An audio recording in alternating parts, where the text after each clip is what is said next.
Today I'd like to talk about my project on Sleeping Dogs, a 2012 third-person open-world crime game set in Hong Kong. I chose this game for two main reasons.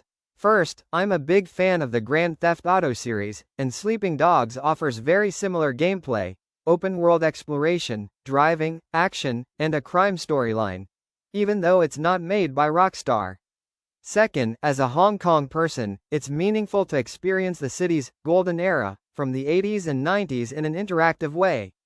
Unlike watching a movie, in the game I can walk the streets, drive around familiar districts, play as both a police officer and a triad member, and truly immerse myself in that nostalgic Hong Kong atmosphere.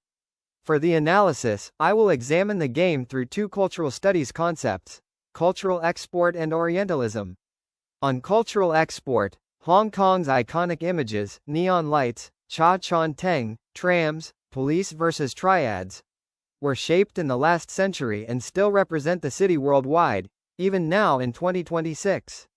I want to explore how this exported cultural image made Sleeping Dogs possible, and whether the game is a successful example of turning that legacy into global entertainment.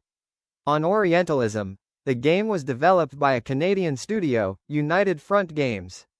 When Western creators portray the East, there's often a risk of falling into Hollywood stereotypes of the exotic Orient. So I'll investigate whether the Hong Kong shown in the game is mostly cliched, or if it reflects a more authentic, research-based portrayal.